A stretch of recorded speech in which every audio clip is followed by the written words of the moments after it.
Please stay tuned for important disclosure information at the conclusion of this episode.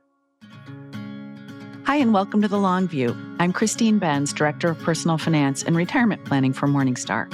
And I'm Amy Arnott, Portfolio Strategist with Morningstar. Our guest on the podcast today is Ann Tergesen. Ann is a reporter covering retirement for the Wall Street Journal. Her stories often explore how retirement and preparing for retirement are changing today. She writes frequently on topics related to 401k plans and retirement savings, spending, and legislation. She also writes about employee benefits, longevity, and aging. Before joining the Journal, Ann worked for Business Week magazine covering personal finance. Together with colleagues, she recently won a front page award from the Newswomen's Club of New York and was a finalist for a Gerald Loeb Award. She was awarded a Knight Bagehot Fellowship at Columbia University's Graduate School of Journalism and won a Best of Knight Bagehot Award in 2006. Ann started her career covering local news at the Philadelphia Inquirer. Ann, welcome to The Long View. Thanks for having me. Well, thanks so much for doing it. You and I have talked for a long time, and it's really exciting to have you here. We want to talk a little bit about your background because you were a local news reporter before you began to focus on personal finance and retirement planning. Can you talk about what your initial attraction to journalism was? Yeah, so I was thinking about this when I saw the questions that you sent over, and I think I've actually wanted to be a journalist ever since I was little. And I weirdly credit the Mary Tyler Moore Show for that. I mean, I just love that show. Oh, that's great. I loved her. I wanted to be like that. And I always had a thing about journalism. So it was like a thrill when I got to try it out. And I got to try it out in this fantastic newsroom at the Philadelphia Inquirer. It was the suburban newsroom. And there were just all sorts of kind of characters in that newsroom, including the guys who covered the cops and a guy who covered the mafia. And it was just so riveting to be in that room. And I feel that way about every newsroom I've been in. It's an exciting environment. So what motivated your switch into personal finance and then to your current focus on retirement planning? Yeah, so that was, I did this fellowship program at Columbia University at the business school. And it's a really great journalism fellowship program. It's billed for mid-career journalists. I certainly felt like more early career than mid-career and was very lucky to have been selected to do that. So they send you to the business school for a year for free, and they actually pay you to go. And I kind of knew that if I wanted to stay in New York, which I did, I knew that business journalism would be a good way to go. So that's why I applied for that program. And then I was really surprised at how fascinating I found the curriculum there and how I loved accounting. I loved finance. I loved macroeconomics. I did not like microeconomics. And so that was sort of my segue into covering business and economics. And really, I was most fascinated by the nexus between macroeconomic data and the financial markets. So that was sort of a springboard for me to focus on personal finance and investing. When you think about your work today on an ongoing basis, what would you say are your major sources of inspiration when deciding what to work on next? Because I assume that you do have a fair amount of leeway when deciding what stories to pursue or when you're pitching stories. So can you talk about that process? Yeah, so I feel like that process has actually changed a bit recently. I mean, I still really focus on, academic studies and sort of interesting, what's new and interesting out of academia that relates to real world investing decisions and, behavioral economics. Those studies are always, great to look to. 401k data also. I mean, we're sort of in the era of big data. And I love the fact that a lot of the 401k providers, especially Vanguard, has really made a dedicated effort to publishing a huge amount of data. And so that data is available to be mined by reporters like me. So that's been great. And then, any kind of regulatory changes, legal changes like Secure 2.0, those are big sources. But I think also just we're increasingly focused on two other things that are somewhat new here. One is surprisingly what's going on in the news.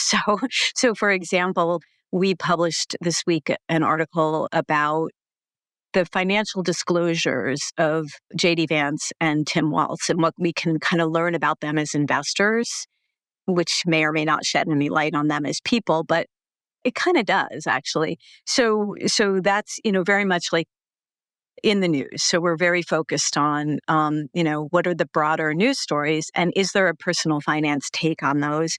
The second thing is that we're always trying these days to bring real people, their voices and their experiences into what we're writing. So we can, write a story about, I don't know, investing for retirement or whatever. But it's increasingly important for me to interview people and talk to them about how the things I'm writing about affect them in the real world. I want to follow up, or we want to follow up on several of the things that you've just referenced, Anne, but you mentioned that Vanguard How America Saves report, which I always dig into and find so interesting too. As you think about the latest dispatch, are there any things that kind of jump out at you in terms of headlines from that research? Yeah, I think that, as you guys both know, the 401k world changes very slowly. So you just see Mm. these sort of long-term trends, sort of gaining momentum from one year to the next. And I think the automatic features, the automatic enrollment, the defaults into target date funds, the automatic escalation, you just see those things really gaining momentum. And I think the increase in savings rates and, savings rates just keep climbing and climbing and climbing. And so I think that kind of stood out to me. And the other thing that stood out to me is the flip side of it, which is the leakage. And so, I feel like we have a system, for better or worse, where there's sort of that the leakage is kind of a feature here, like as opposed to, and I may be not remembering this right, but I feel like in the UK and in Australia, those systems are a little more airtight. It's you put the money in and you can't really get at it. But here, there's a growing tolerance for allowing people to reach in and take the money when they need it. So it's kind of interesting. So those are the things that kind of stood out to me. So you mentioned the growth in auto enrollment and automatic investment options. Do you think those defaults have been a success story overall? I think they have, but I think that, it's sort of, I felt like this with when my children were really little, like any milestone they reached, like, oh, he's walking. Well, it was sort of, or he's toilet trained, it was sort of like, it was like two steps forward and one step back a little bit. So I feel like those defaults and the automatic stuff is similar for the reason I described, which is the leakage, so you get like these higher savings rates, you get more people swept in, you get more people saving, you get all these exciting outcomes, but there's always this ebb and flow. And I think just because, a lot more people are being swept in at a lot younger ages, people who have lower salaries, and that's all wonderful. So they have retirement savings, but I think there is a tendency of people when they kind of hit a rough patch financially to kind of say, oh, gee, look at that. I've got this account sitting there. Can I get to it? And especially when people change jobs or leave a job, that's a real opportunity for them to get to it. So I think we do see that two steps ahead, one step back kind of dynamic a little bit. Do you think that flexibility that people have to tap into their 401k balances is helpful in the sense that if they didn't have that kind of safety valve, maybe they wouldn't participate or wouldn't contribute as much? I think that's probably true, right? That's always the argument. And you hear that from policymakers and politicians, and you hear that from academics who focus on this, that, there is that element to it. And I do feel like when you have the automatic situation, um, especially if you have people who have like, fairly low salaries, like you see this with the state-run programs where, the state auto IRA programs, there's no employer match, they're sweeping people in.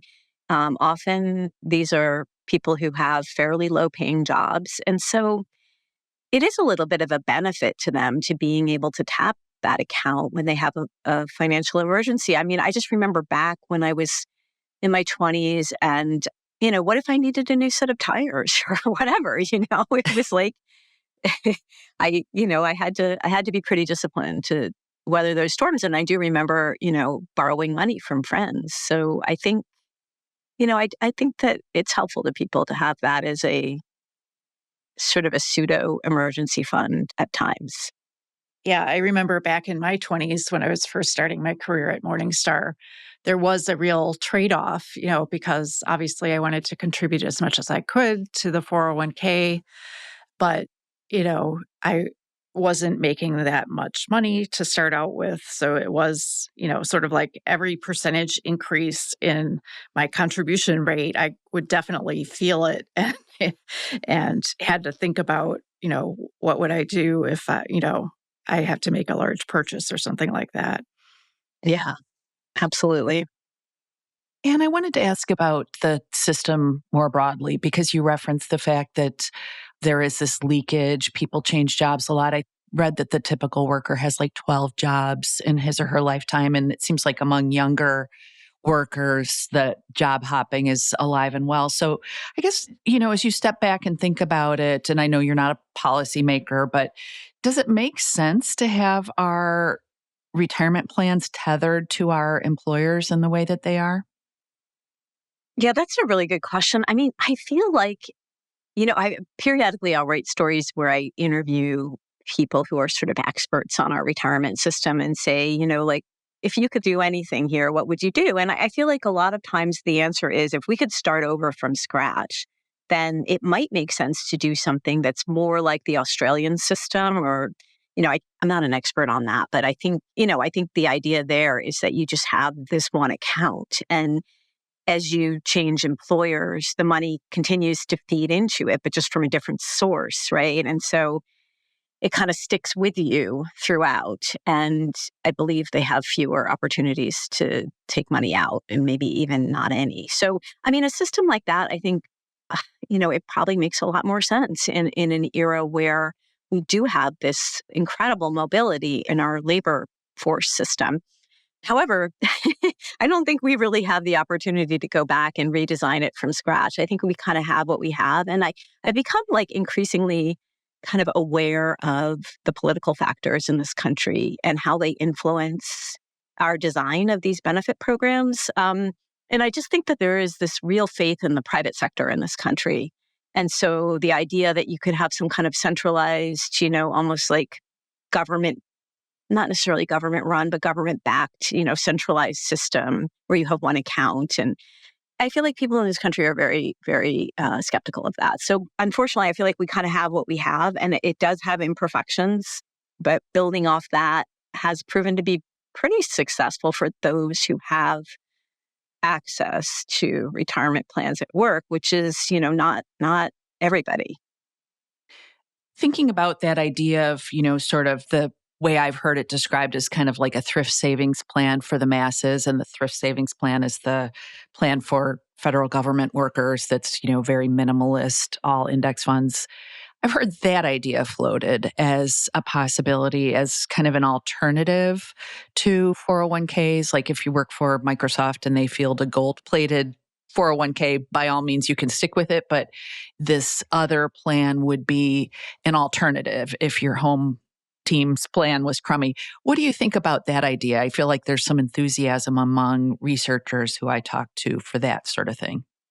Yeah, that's an interesting idea. And I feel like that's sort of what, Mark Avery and David John were trying to get at with that national auto IRA program that they proposed back, I don't know when, but maybe like 2005 or, maybe 20 years ago.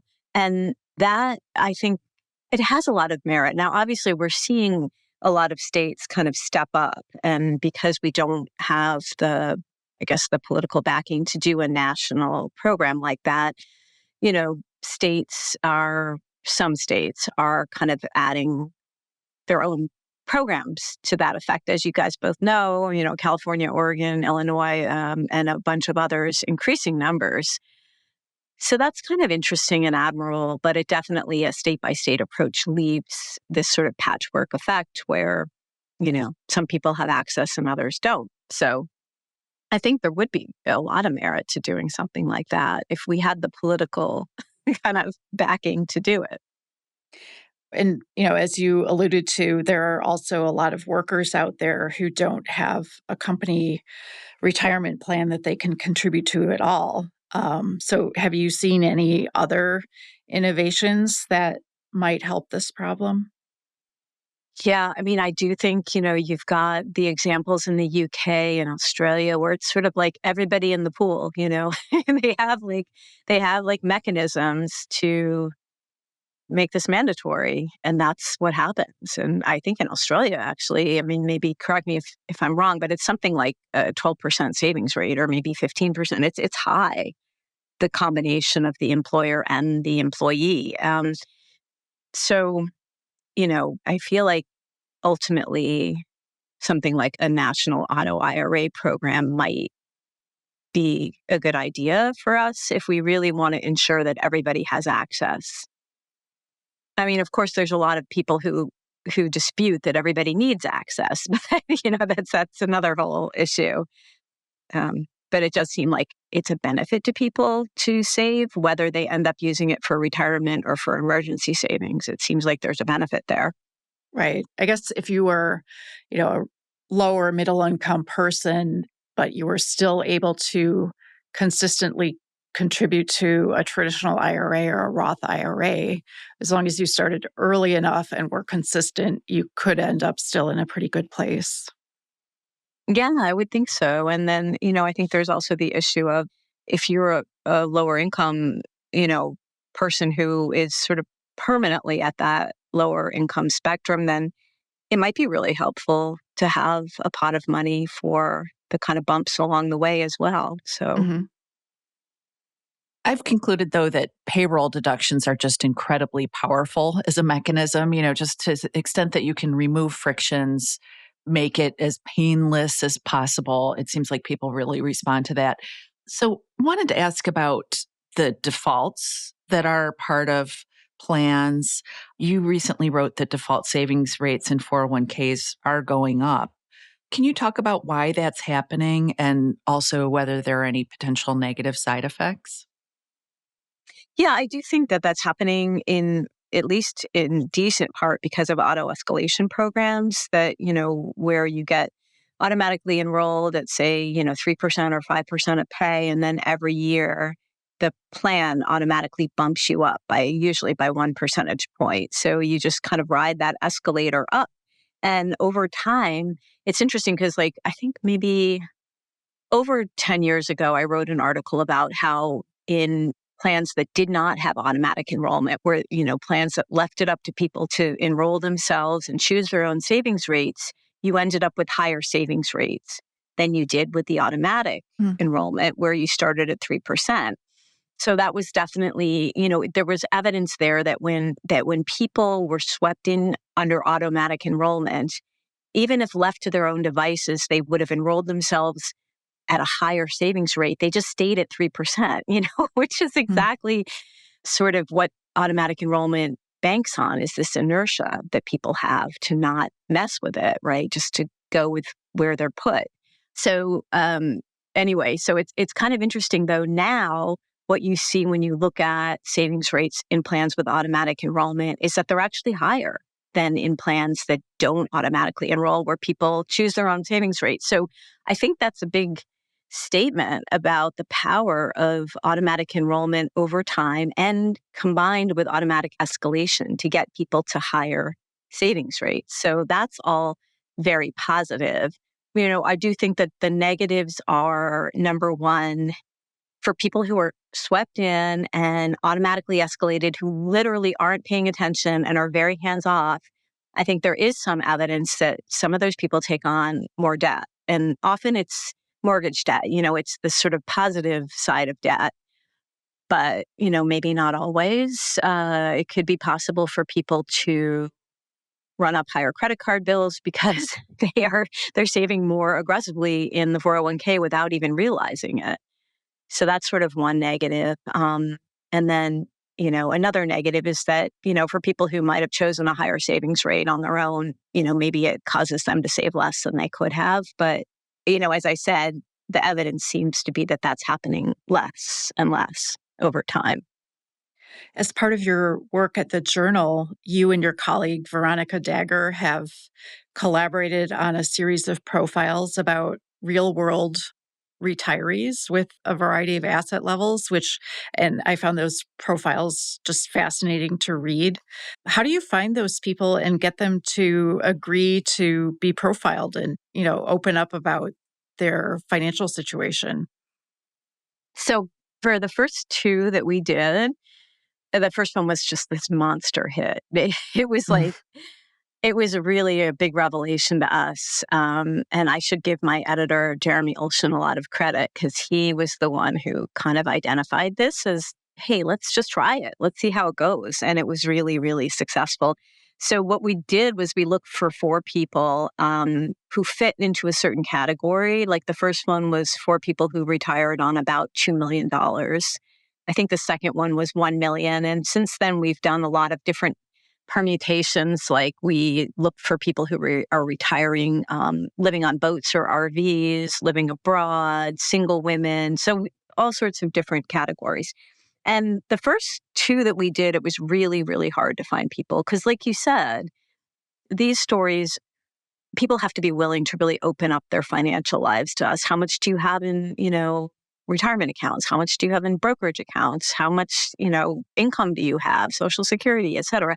So it's not everybody who wants to do this, but it's interesting because there are certain people who really do. And I think, they fall into two categories. One is that they're just very open personalities. And, I think this is increasingly, you can kind of see this on social media, people willing to share. There are certain people who just really are willing to share. And then the second is people who are just really into investing. And this is something they love to think about. And they're happy to talk about their own because this is just where they spend a lot of their mental energy. And so we really had to cast like a massive wide net to find people at first, and just like sending out dozens and dozens of emails to people we knew and professional networks and just any association group that we could think of. The American Association of Individual Investors comes to mind, NAPFA, the advisor network. So we really had to cast a wide net. And then we got smart and we said like, hey, why don't we embed in our articles some reader feedback form that says like, would you be willing to be interviewed for future installments? And we can gather some basic information about people, get them to fill out, information about how much money they have, where they live, et cetera. Just, are they working at all? Are they fully retired? Just the basics. And that has been like huge. So at this point, it's a lot more efficient. We can generate leads on people from that form. Every time we run a new installment of this, we put a new feedback form on. So we just have a lot of people who have raised their hands and they're willing to do this. One of the things I love about this series, Anne, is that you've got these great accompanying photos of people in their homes with their dogs, whatever. It's just lovely to see. Are you able to go on site to interview the people? And if so, what does that in-person aspect add to the reporting process? I wish we did. I wish we had the budget and the time for that, because it would be, first of all, it'd be really, really fun just to meet these people in person. Right. They're fantastic people usually. And it's just amazing how interesting everybody is, I mean, again, this is a self-selected group who's raising their hands to be interviewed for the Wall Street Journal, but everybody's got their own story. And it's just so, especially when you're talking to people who are in retirement age, whether they're working part-time or not. I mean, they've lived a lot of their life and they have a lot of very interesting things to say. So totally fun. And it would be great, especially recently, I interviewed a woman up in Nantucket and I was like, oh, wouldn't it be great to go interview her in person? But nope, not happening. So we spend a lot of time with them on the phone, like probably more than they bargained for, but they're all very willing to keep the conversation going. So we'll have I often have like an hour to 2 hour conversation with people. Like at first, it'll be more like a half an hour, and then it'll be the hour to 2 hours. And then we do a lot of follow-up conversations to make sure we got everything right. So at the end of the day, I feel like we've spent like, an afternoon with these people, the equivalent of an afternoon.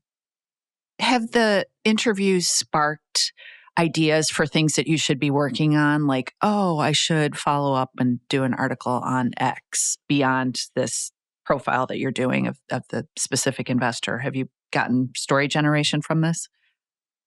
So no, I feel like not so much. And maybe that's just because we haven't, I feel like what we get is ideas for future installments of this particular format with the four people who've maybe fit into a Mhm. different.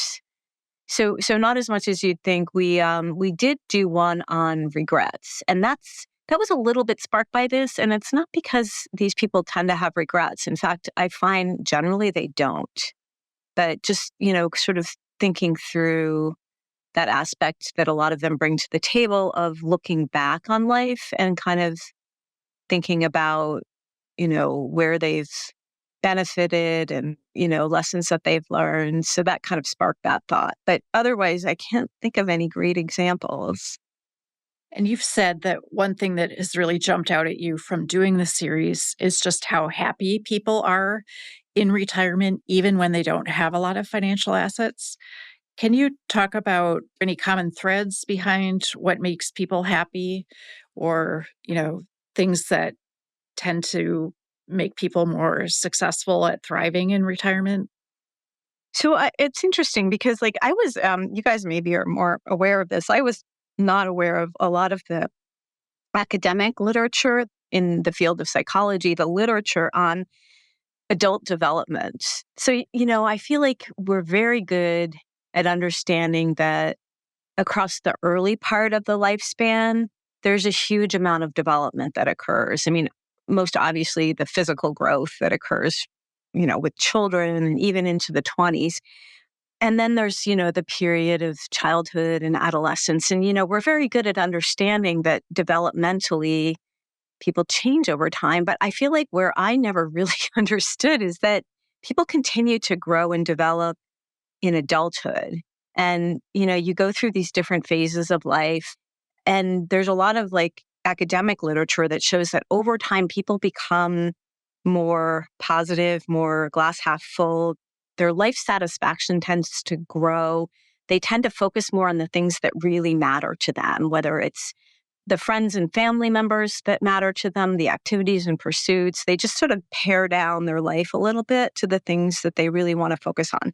I very much have seen that with this series, that people they're really very positive and they tend to sink their time into things that bring them a tremendous amount of satisfaction. It doesn't mean that they're like super happy and joyful all the time, but I just feel like there's a lot of life satisfaction that these people exemplify. That's great. You've probably read some of the academic research on this U-shaped curve of Hmm. life satisfaction during different phases of life where people tend to be very happy, maybe in their 20s and 30s, and then experience a downturn during middle age and then another upturn as they get older. So I guess that would maybe help to explain why so many people do tend to be happy and content during retirement. Yeah, I absolutely think so. Yeah. And interestingly for myself, just coming out of that sort of down trough period where, it's not unhappiness, but it was like maximum juggling, Yeah, between like work, children, elderly parents, and just feeling like, wow, it's just, pedal to the metal all the time. And then you can kind of stop and smell the roses a little bit or whatever, that's sort of a cliche, but I think there's something to it. I've heard retirement researchers say that because self reported happiness among older adults is so high, we don't have a retirement crisis. Do you think that's a bridge too far? So that's really interesting, actually. And I mean, I guess yes and no. I mean, in some ways, I feel like this series, we've interviewed some very wealthy people with 5 million, 2 million, a lot of money. But we've also interviewed people who live on Social Security alone and single women, some of whom have significant savings, some of whom have like no savings. And so, interestingly, what I see with the people who don't have a lot of savings is that, yes, they have concerns and they are financially a little bit anxious. but they really have these kind of great ways of making do, which maybe is not their preference or choice. Like one woman, I love talking to her. She was really inspiring. She came home to Ohio, where she grew up. She never thought she would come back there. And she's sharing a 2-family house with her brother, who owns the house. He's her landlord. So that's a bit of a financial safety net for her. Other people who just gave up their houses entirely and they are traveling as nomads or living on boats. There's an element of risk there, but there's also an element of like kind of making do in a way that brings them joy traveling. Mhm. So it's interesting, this idea that their resourcefulness and their glass half full and they're focusing on what they enjoy, they're able to kind of cobble together something that sort of works, even on a very low budget. So from that perspective, I can see what you're saying, that maybe the U-shaped curve and the increasing satisfaction and happiness of later years kind of acts against this idea of a retirement crisis. But at the same time, some of these people absolutely. There's one person I won't say who she was, but I just thought, oh, a reader had said, I'd like to donate some money to this person. And I thought, oh, this person isn't going to want that. This person's very independent. But I contacted the person and said, would you be open? And the person said, absolutely. you know, I need, I need all the resources I can get. So despite the positive attitude and the resourcefulness, the person absolutely felt they needed more money, which is sort of the opposite, which sort of speaks to the retirement crisis idea being real. So people are working longer. It seems like the border between work and retirement is becoming really porous. And it seems like one thing that people with tight financial resources can perhaps lean back on is working in some fashion. So can you talk about that? Whether that's been a common theme among the people you've profiled, that they haven't just like said, I quit and hung it up, that they've continued to do a little bit of work or a lot of work into their later years. So I've seen a little bit of that. I mean, I feel like what I really haven't seen is the people who like they're working full time, in whatever field, like financial services or something, and then they say, well, I want to go part time. So I'm just going to downshift in this career job that I have and work, fewer hours and give up some money. I really haven't seen that a whole lot, but I've seen a huge amount of is people kind of shifting gears. For example, and really often it's volunteer work where I see people focusing. This one woman I spoke to, the woman who I mentioned in Ohio, who's living with her brother, she began volunteering at this LGBTQ community center and she just loved the work. So she's like 30 hours a week or something there. It's almost like a full-time situation. So I've seen that kind of thing quite a bit. Or another woman I just interviewed is extensively renovating a house in Nantucket, and she's got contractors, but she does a huge amount of the work herself. So I've seen a lot of that kind of thing where people really focus on something they love. You've also said that you've been inspired by how retirees often reinvent themselves in retirement. Do you have any other examples of kind of reinvention later in life? Yeah, I do have some. Like there was this couple who I so enjoyed talking to them, Harry and Anne, and they live on a boat and they sail around the Caribbean. And for them, that was something that Harry had always really been interested in learning to sail and sailing. And so I can't remember even what their career jobs were, but they left those behind and now they're sort of full-time sailors. There's another woman, Deb in New Jersey. I love talking to her too. And she was a consultant and then she became a caregiver to her parents. And then she got laid off and she just decided to go full time into sort of an entrepreneurial caregiving type of work that she does. So those examples come to mind of people who just like out with the old, in with the new, something unrelated. I mean, not to say they're totally unrelated. Deb is still a consultant, but just in a totally new realm, which is caregiving.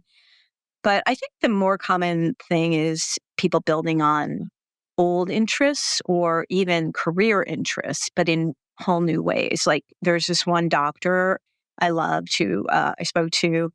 And he had learned to play the guitar as a teenager and then just had never had time to play. Then he retired and he went back and took guitar lessons. And now he performs in London on the street when he travels. He'll do like street performing.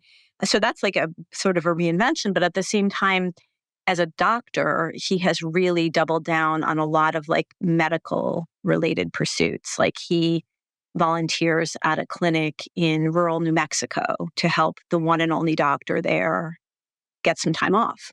And he still goes to medical conventions. He's still very involved in his actual career. But he said, it's interesting. He said he loves to read academic studies, medical studies about topics that have nothing to do with his specialty. So it's almost just like he's learning anew and encountering new aspects of medicine as opposed to what he was, very focused on in his career. So I find like that's kind of what people do often is they'll, like the guys who were in finance, they might actually do some trading on their own accounts, that kind of thing.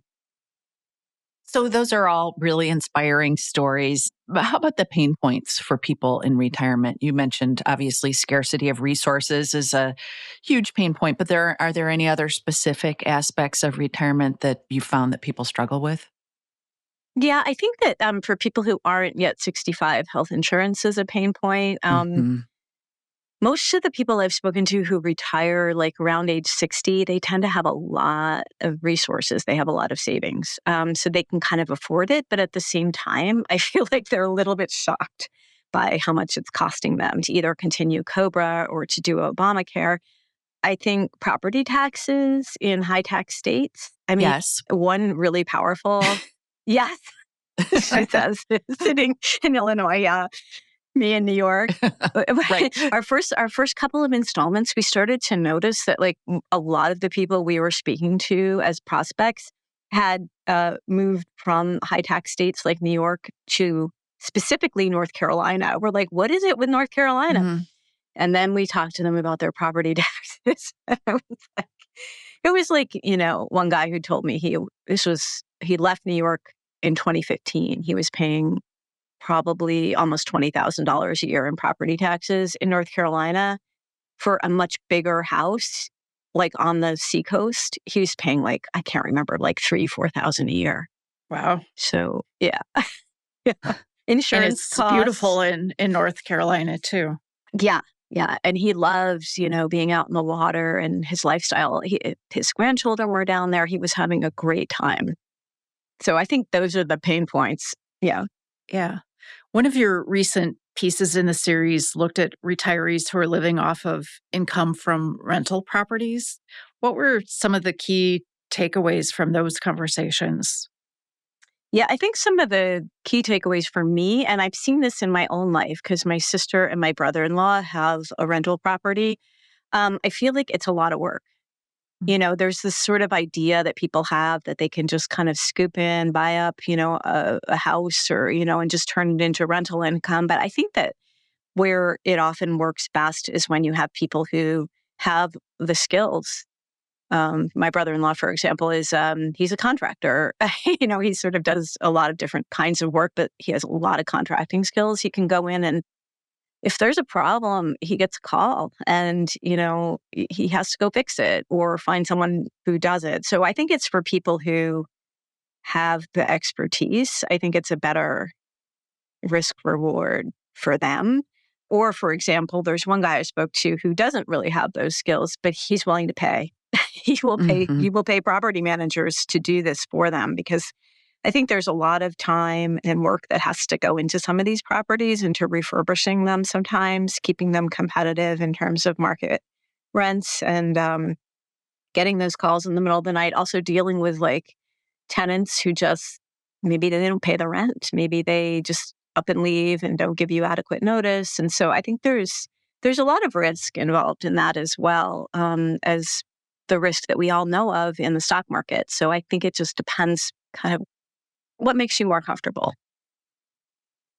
So dialing out to discuss retirement decumulation more generally, you recently wrote about the age at which people are retiring and you were examining data from the Employee Benefits Research Institute.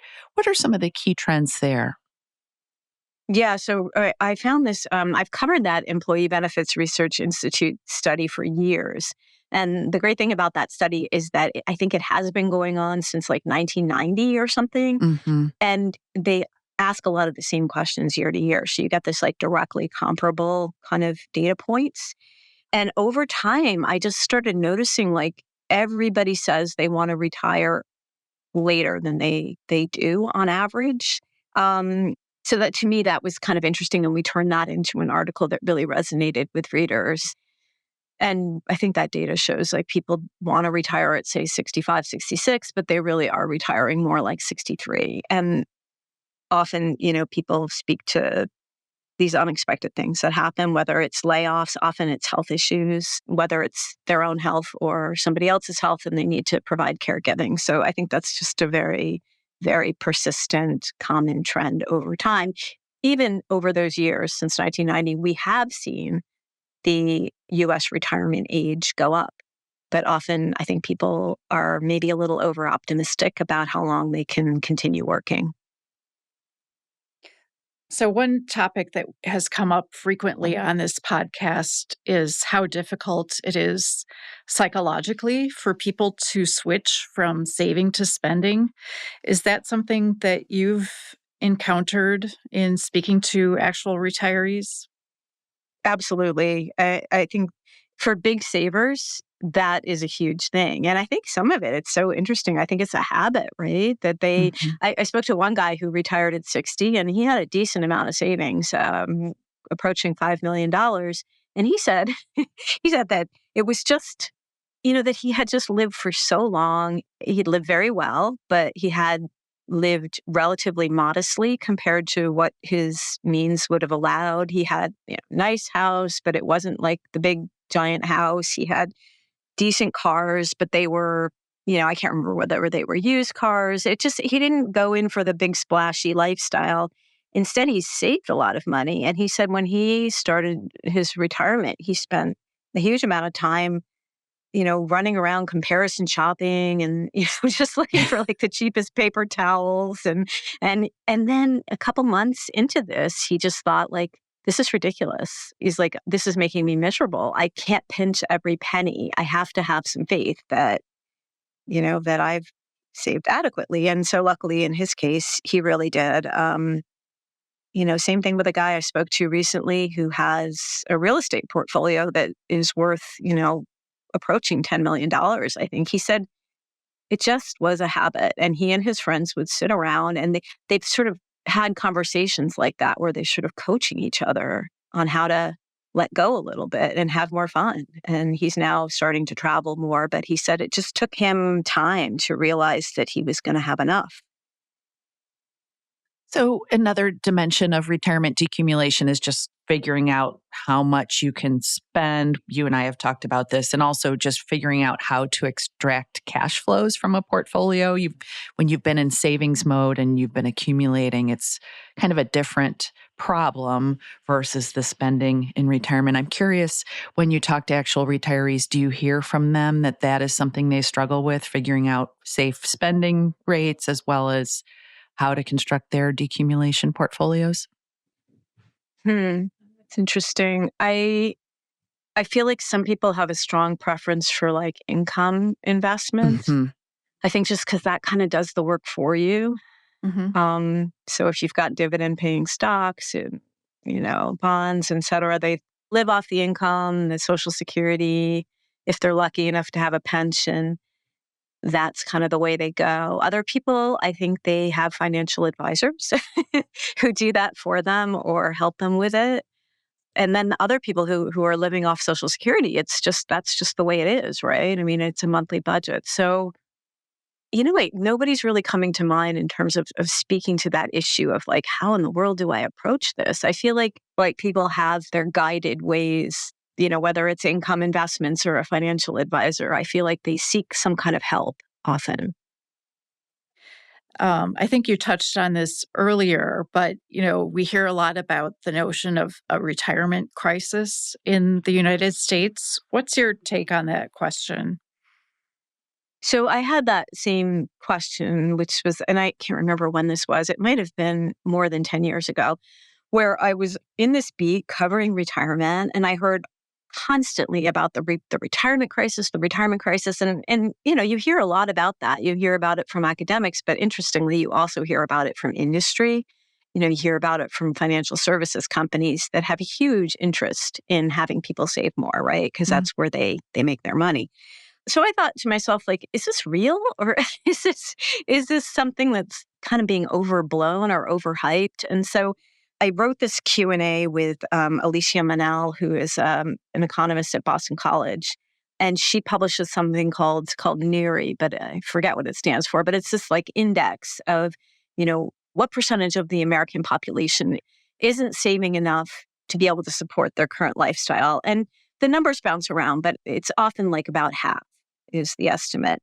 So she believes, there is a retirement crisis. If only half of the public, when she looks at the underlying numbers, she can see based on government data that only half of the public can support their current level of consumption in retirement on their savings. So that to her is a retirement crisis.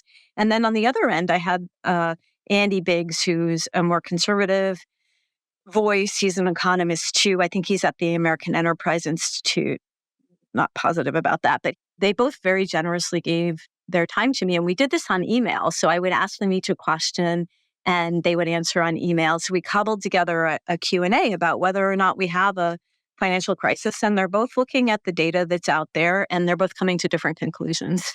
So it was interesting, Oh, that's interesting. Yeah, it really was. And I feel like it's often worth maybe understanding that, Andy isn't arguing that nobody is in crisis, right? There's absolutely people out there who are in crisis, but he's saying that it's not nearly as pervasive as what people like Alicia, who her yardstick of crisis is, can you support your current level of consumption? Well, often people in retirement do cut back their spending. So I found it interesting and I thought, well, maybe there's a midpoint that is more accurate. Or maybe it just depends on your perspective. Yeah. And David Blanchett, our former colleague at Morningstar, I think has taken the position that talking about a retirement crisis just isn't a helpful way to frame the issue.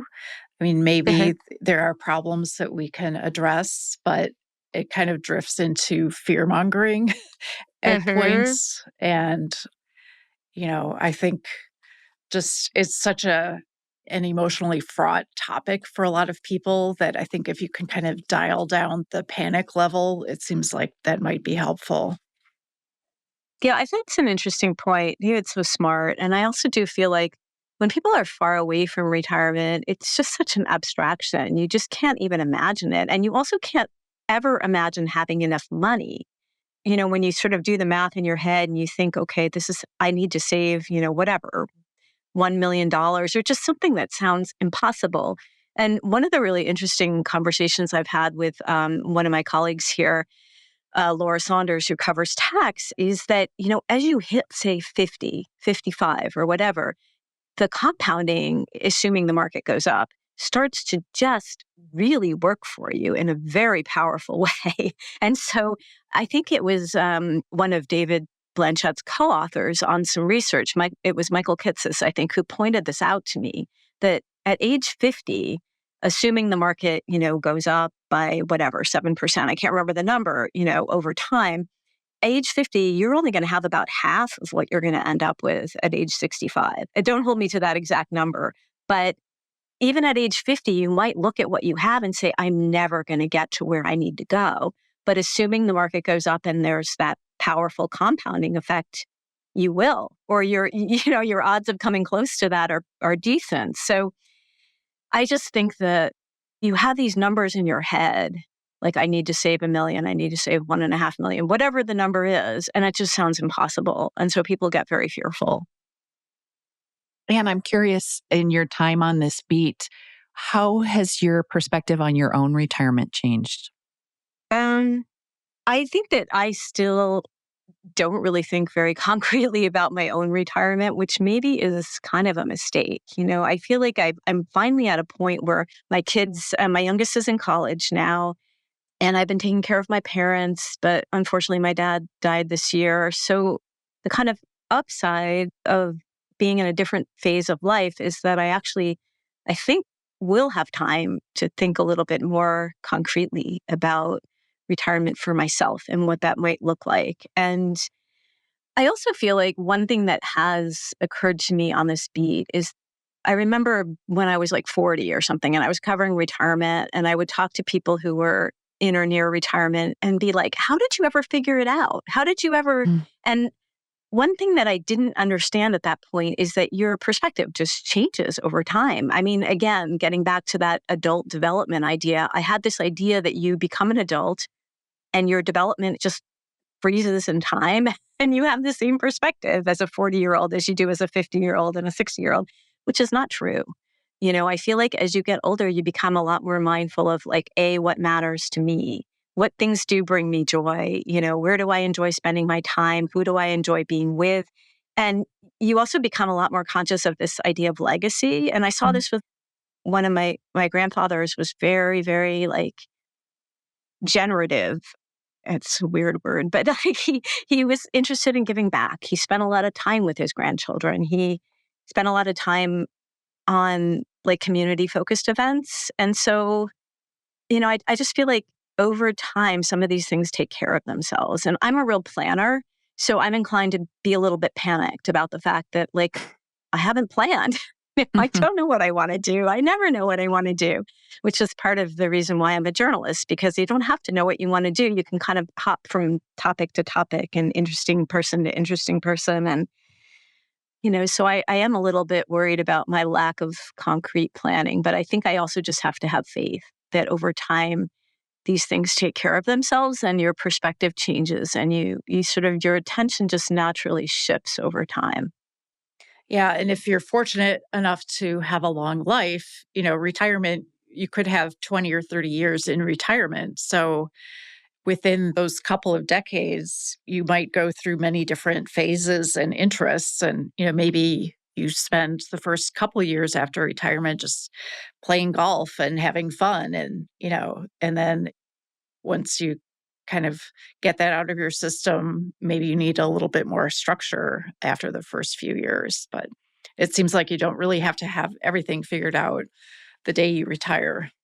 Right, which is part of the great thing about retirement, I think, because for so long, I've been doing the, wake up, like, just like shoot out of bed, get the kids ready, take everybody to school. It's this crazy structured, overly structured life. And there's a certain amount. I was talking to some friends recently about how much fun it is just to wake up and kind of poke around, like have some coffee, just drift around, do a little of this, do a little of that. Yes, eventually get ready for work. So I don't know. I just think there's a real pent up desire on my part to just be a little bit more like freeform.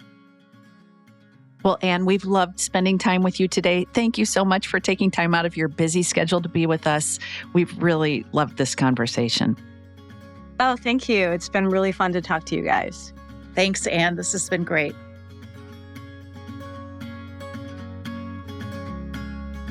Thank you for joining us on The Long View. If you could, please take a moment to subscribe to and rate the podcast on Apple, Spotify, or wherever you get your podcasts. You can follow me on social media at Christine_Benz on X or at Christine Benz on LinkedIn. And at Amy Arnott on LinkedIn. George Cassidy is our engineer for the podcast, and Carrie Gretchick produces the show notes each week. Finally, we'd love to get your feedback. If you have a comment or a guest idea, please email us at thelongview@morningstar.com. Until next time, thanks for joining us.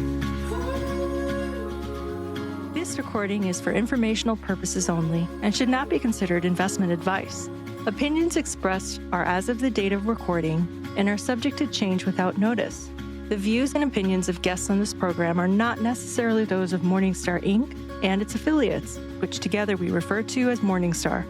Morningstar is not affiliated with guests or their business affiliates unless otherwise stated. Morningstar does not guarantee the accuracy or the completeness of the data presented herein. This recording is for informational purposes only and the information, data, analysis, or opinion it includes or their use should not be considered investment or tax advice, and therefore is not an offer to buy or sell a security. Morningstar shall not be responsible for any trading decisions, damages, or other losses resulting from or related to the information, data, analyses, or opinions or their use. Past performance is not a guarantee of future results. All investments are subject to investment risk, including possible loss of principal. Individuals should seriously consider if an investment is suitable for them by referencing their own financial position, investment objectives, and risk profile before making any investment decision. Please consult a tax and/or financial professional for advice specific to your individual circumstances.